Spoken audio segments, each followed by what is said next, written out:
Well, with winter solstice coming up, I thought of a kind of a cosmic theme, and this is an important time because it's an invitation to be with the darkness, and one of the, I mean, there's all kinds of traditions around it, and one of the things that we get most excited about is that the day after winter solstice, each day is longer and there's more light coming. Yay.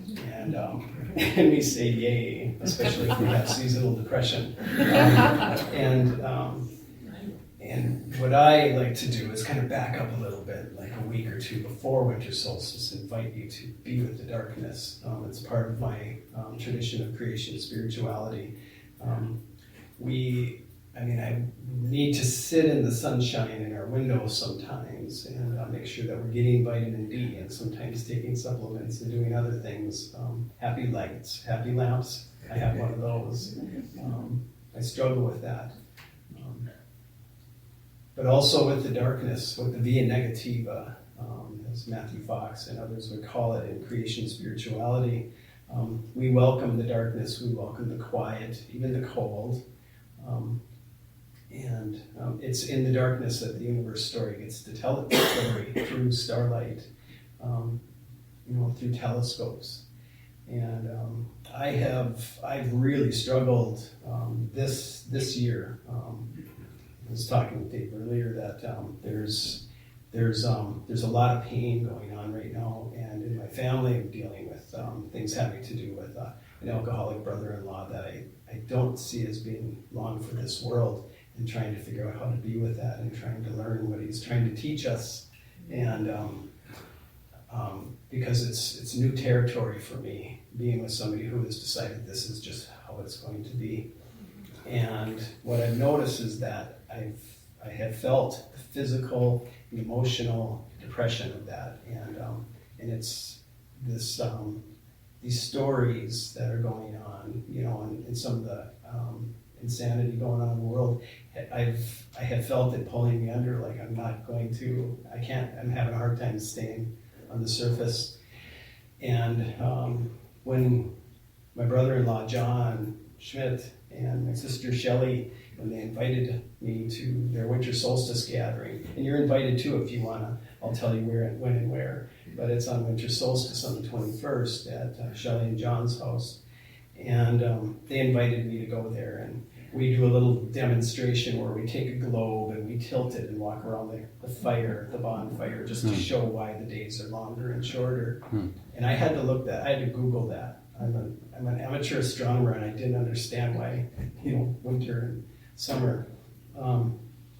But as I started to kind of prepare for that, it reminded me that all the stories that are happening, the things that are kind of pulling me under, it's because those are getting bigger and the world starts to get smaller. And one of the things I learned is that when we're really in trouble and when we're harming the world and stuff, it's because what we're lacking is a living cosmology.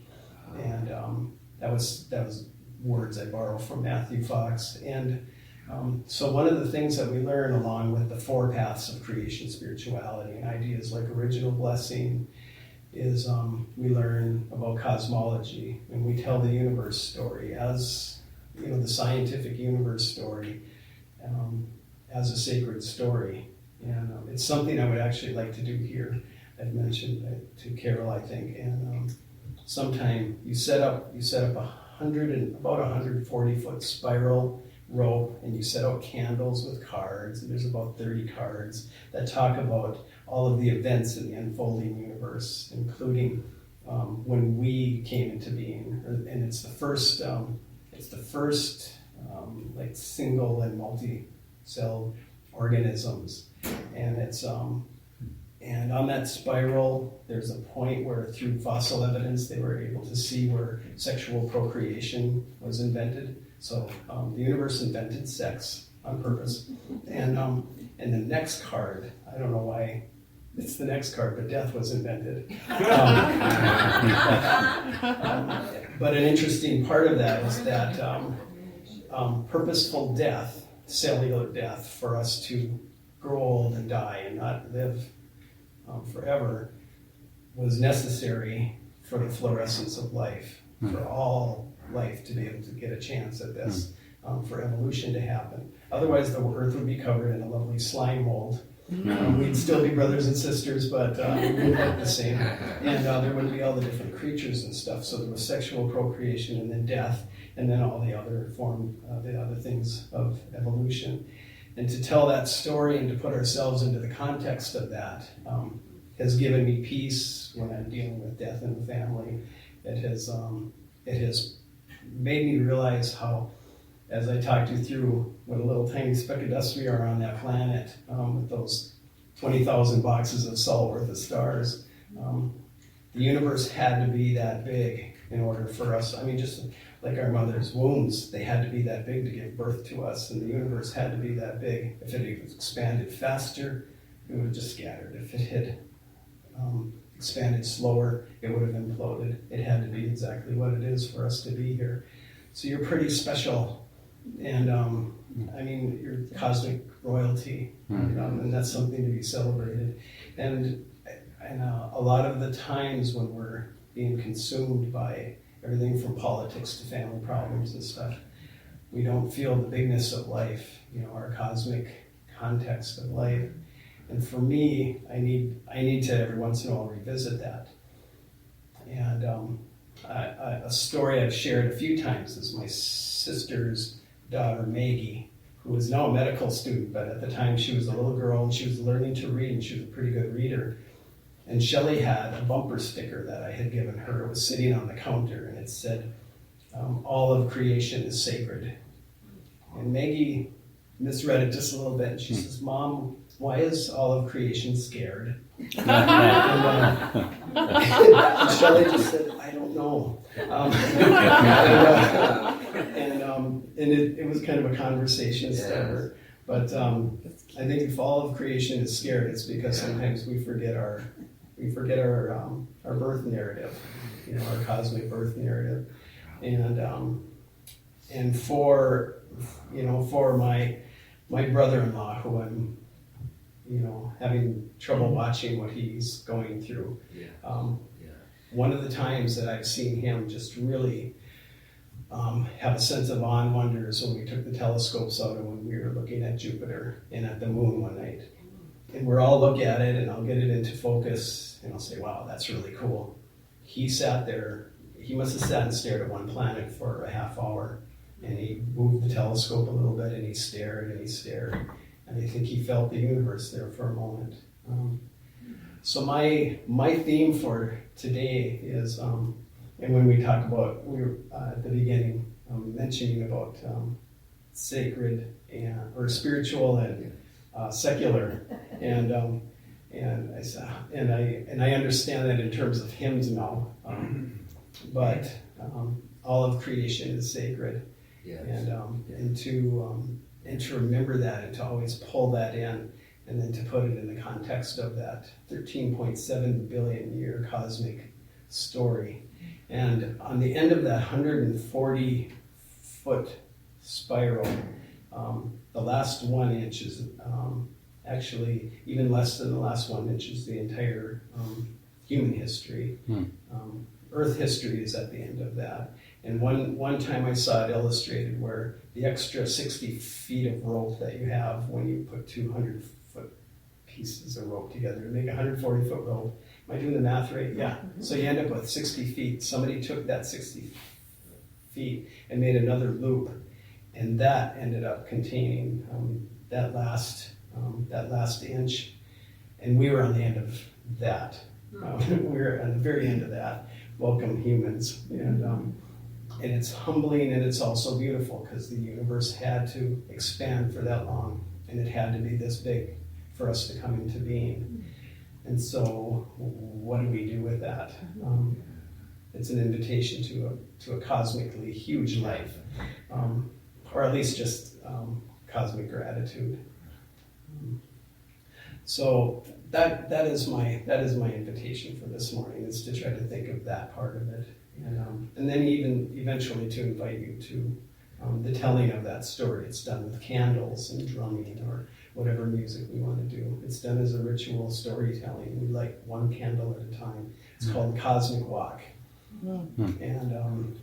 And when Matthew Fox and company do worship, they call it it was called the Techno-Cosmic Mass. It's, they dance. He said, the first thing you do in a church is remove the pews so you can dance. And I like that. He's from Madison, Wisconsin, so I thought he understood Norwegians better than that. But you know, we can still do something with that. So what I'd like to finish with is just to play you a little meditation piece on guitar that I'm going to hope kind of represents a little bit of winter solstice, the darkness, and then as we move into light. But also to be comfortable with the darkness. Darkness is quite beautiful. And silence and meditation and stargazing. Yeah, thank you.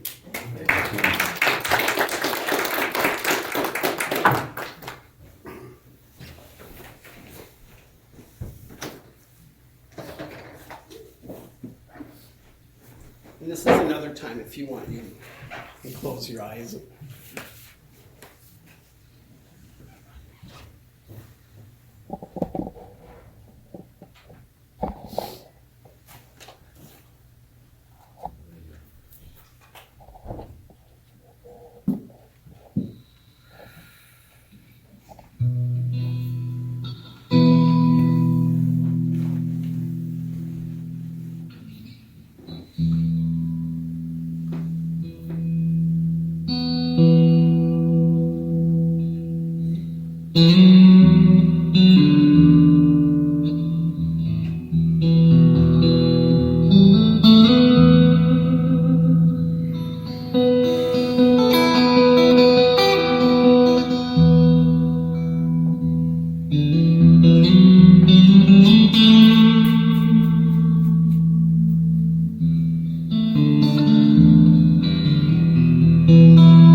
Mm-hmm.